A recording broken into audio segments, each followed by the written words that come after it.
2024 चुनाव को लेकर कांग्रेस सीसी की भी बैठक चल रही थी, जो बैठक खत्म हो गई है। ये बड़ी और अहम जानकारी। कांग्रेस ने अपनी पहली लिस्ट में 39 नाम घोषित किए थे। इस लिस्ट में कुछ बड़े नामों को लेकर चर्चा हो सकती है कि जारी कर दिया जाए। जालौर से वैभव गहलोत का नाम लगभग तय है। जोधपुर से करण सिंह का नाम लगभग तय। 13 सीटों पर चर्चा हुई है। 2024 के चुनाव को लेकर कांग्रेस की भी केंद्रीय चुनाव समिति की बैठक थी, जो बैठक खत्म हो गई है। 13 लोकसभा सीटों को लेकर बैठक में मंथन किया गया। लिस्ट जल्द कांग्रेस जारी कर देगी, ऐसी जानकारी है। जोधपुर से करण सिंह का नाम लगभग तय है। ये बड़ी और अहम खबर। कांग्रेस ने भी सीसी की बैठक की। आज दोनों ही दलों की सीसी की बैठक थी। एक तरफ आपने देखा किस तरह से बीजेपी की बैठक शुरू हुई, दूसरी तरफ कांग्रेस की बैठक खत्म हुई। पॉलिटिकल एडिटर अदिति नागर हमारे साथ फोन लाइन पर कनेक्ट है। अदिति, कितने नामों को लेकर चर्चा हुई और कितने पर सहमति और कब तक ऐलान? देखिए, नॉर्थ ईस्ट से लेकर तमाम राज्यों पर चर्चा हुई, लेकिन अगर राजस्थान को स्पेसिफिकली जिक्र करें तो आपको बता दें कि 13 नामों पर चर्चा हुई, 10 पर सहमति बनी, 3 को होल्ड पर कर दिया गया, जिसमें सीकर गंगानगर को लेफ्ट के साथ अलायंस की बात कही गई।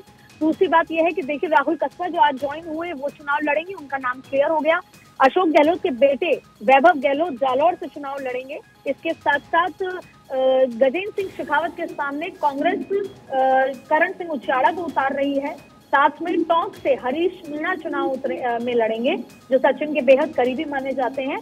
ऐसी 10 सीटें क्लियर हो चुकी हैं और 3 सीटों को होल्ड पर किया गया है। कल जो पहली सूची आएगी उसमें ये 10 नाम आपके सामने होंगे। यानी राजस्थान से 13 नामों पर चर्चा की गई और बाकी जगहों से भी जो नाम थे उनको लेकर चर्चा। अदिति, क्या कुछ बड़े नामों को भी हम देखेंगे इसमें? गहलोत, पायलट, हरीश चौधरी जैसे नामों को लेकर भी कहा जा रहा था कि पार्टी आलाकमान चाहता है कि ये लोग भी चुनाव लड़ें। क्या चर्चा हुई इस पर? देखिए, अब ऐसा नजर इसलिए नहीं आ रहा क्योंकि जोधपुर से अशोक गहलोत चुनाव लड़ते, लेकिन वहां से सीट क्लियर हो गई करण सिंह उचाड़ा की। सचिन पायलट टोंक सवाई माधोपुर से चुनाव लड़ते, लेकिन वहां से हरीश मीणा की सीट क्लियर हो गई। तो अब ये दोनों ही दिग्गज चुनाव नहीं लड़ रहे। दूसरी बड़ी बात है कि गोविंद सिंह डोटासरा सीकर से चुनाव लड़ते, लेकिन सीकर को लेफ्ट के साथ दे दिया गया है, इससे वो भी चुनाव नहीं लड़ेंगे। तो ऐसी स्थिति में ये जो बड़े दिग्गज वो चुनाव लड़ते नजर नहीं आ रहे।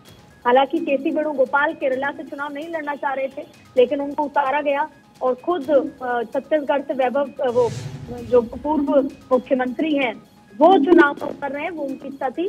राजस्थान से माना गया था दिग्गज उतरेंगे, लेकिन आज जोधपुर और टोंक सवाई माधोपुर जो सीट क्लियर हुई है वो दोनों ही दिग्गजों की थी, जो कि अशोक गहलोत है, सचिन पायलट है, पर दोनों के नाम किसी और के नाम जो उनके करीबी हैं उनके ये सीट जा चुकी है। इससे अब ये क्लियर हो चुका है कि दोनों ही लोकसभा चुनाव में मैदान में नहीं हो सकते। अमेठी रायबरेली को लेकर कोई चर्चा हुई आज? बिल्कुल, आप फर्स्ट इंडिया के भारत 24 के माध्यम से सबसे पहले जानकारी शेयर कर दीजिए कि ना तो रायबरेली और ना ही अमेठी से राहुल गांधी और प्रियंका गांधी चुनाव लड़ेंगे।